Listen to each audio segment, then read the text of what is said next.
Hi everybody, Bearded Rogue here, continuing my unboxing in Oregon series.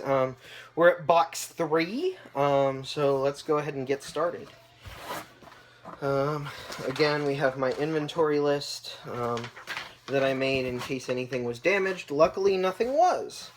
So let's go ahead and take a look at what we've got in here. So, the first thing I see is Dark Rock Ventures. This was a game I kickstarted that was designed by Michael Eskew and had development from a whole bunch of amazing people. Ace from the Nerd Nighters, Michael Coe of Gamelin, and Ian of Magic Meeple. This game is a really neat, press your luck worker placement game. It's a worker placement game that has dice. A lot of your worker placements are about mitigating the luck of the dice as you try to mine minerals from an asteroid and then cash them in for space bucks.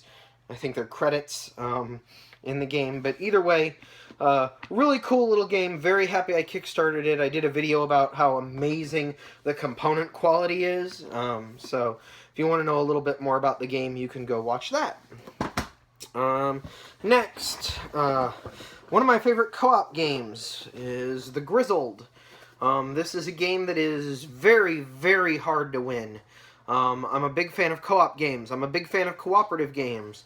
I also have the expansion. However, the expansion box is empty because all of it fits in the base game. But I do have the At Your Orders expansion inside this box as well.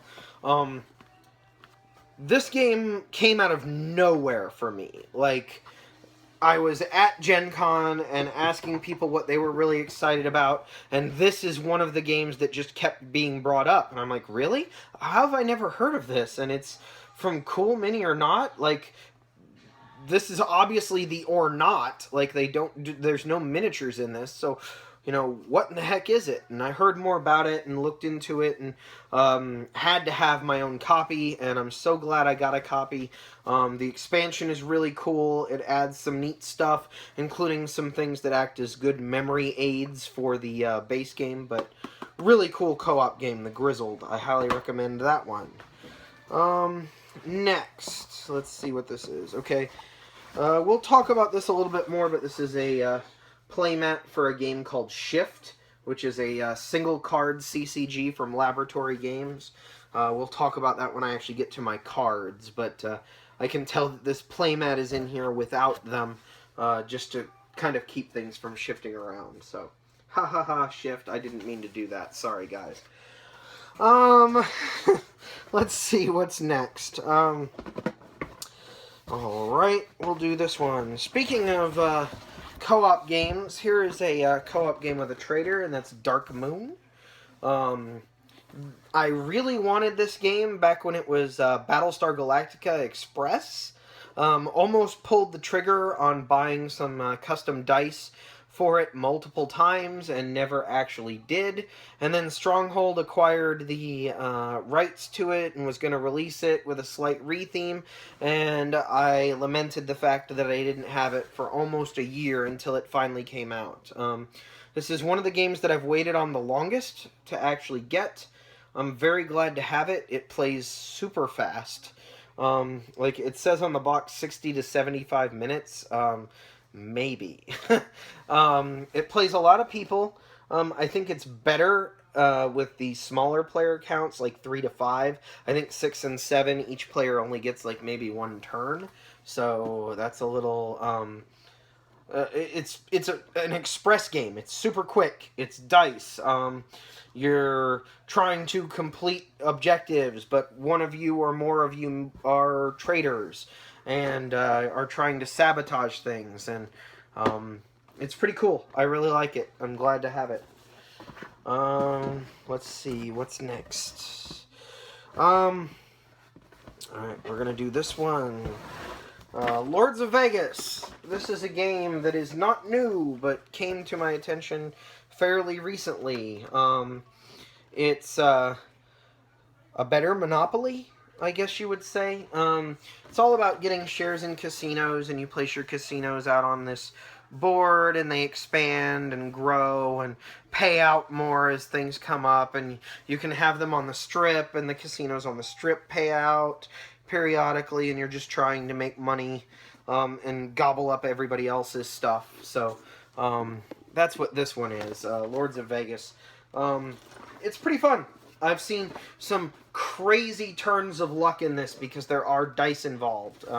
I saw a casino that was a full 9 squares, 8 of which were controlled by one player, and 1 of which was controlled by the other player, but the one player who had 1 square had a higher numbered die. The guy who controlled the majority of it re-rolled the whole thing and still didn't gain control. The guy with the 1 dice maintained control to the end. So the 1 die maintained control to the end. So it does have some luck in it, if that turns you off. Dice are involved, but it's a pretty cool game. Let's see. This one, Spirits of the Rice Paddy. Spirits of the Rice Paddy is a very unique worker placement game. Philip Dubarry is the designer. When I lived in the Cincinnati area, he was actually local to me. I actually played a prototype version of this game before it was ever released, and really enjoyed it then, and then kind of followed along as it got its release from Ape Games. The components in this are kind of crazy. Like, it has double level boards with these hexes, so that the little road pieces that you use as fences and walls and gates actually stay in place. Very unique worker placement resource management game. Turn order really matters. It's got a draft in it. It's not like anything else I've ever played, and so I really like this one. Happy to have been involved in its playtesting, and even more happy to have a production copy here. Next, we're going to cover this one. Godfather: A New Dawn. This appears to be a very dice heavy box, other than Spirits of the Rice Paddy. Lots of dice in this box. This is no exception. Godfather: A New Dawn is a gorgeous area control game brought to us by the Bamboozle Brothers and IDW. I actually demoed this game at Gen Con for people, and got to stand beside both Jay and Sen as they demoed it. Really good area control game. Really simple to play. Neat little mechanisms as one person is the godfather and everybody has to make them offers of some of their dice, and the godfather can either accept or refuse those offers and then use them. Everybody else gets rerolls. The godfather's just kind of stuck with what he asked for. And you're taking over New York using combinations of dice on an absolutely gorgeous map. Really fun game. Plays really quick. Really good at any player count. 3 to 6 is what it plays. I've played it with all the different player counts. It's got a double-sided board to facilitate the larger player counts. Really good game. Super solid, and glad I have it. And then the last 2 games are part of one of my obsessions. I used to be extremely heavy into the Game of Thrones CCG. Back before I was into board games. I was a Night's Watch. I ran regional tournaments for it, even. So eventually I got a copy of the 2nd edition Game of Thrones card game. All of my LCG cards have since moved on. Or all of my CCG cards, I should say, have since moved on. I never got into the original 1st edition LCG because I was still bitter about all of my CCG cards being useless. But I figured I'd pick up a copy of the 2nd edition.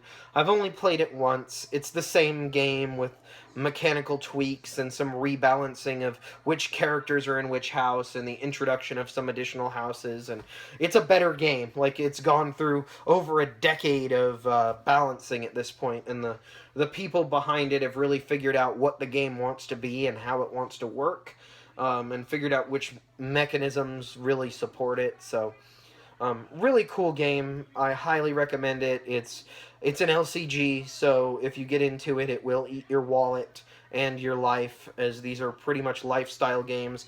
This is all I have anymore of the card game, simply because it's all I have time for now that I play other games and not just it. So, Game of Thrones, the card game, and then finally, Game of Thrones, the board game. This is a very large dudes on a map game. This is again the I think this is the second edition version of the game, with the newer pieces and the updates to the rules and things like that. I played the first edition several times with different groups and never actually got a copy for myself. When the second edition came around, I finally picked one up. Really like this game. It takes quite a bit longer to play than most of the games in my collection. But I think it's well worth it if you can set aside time to play it. It's got a diplomacy, risk, dudes on a map game feel. Plus, it's set in Westeros in the Game of Thrones universe, and I absolutely love the Game of Thrones universe. Fantasy Flight did a fantastic job with this one, and I'm really happy to have it as part of my collection. And that's the end of box 3. So, I'm going to go ahead and let you go, and I will be back with box 4. Bearded Rogue, out.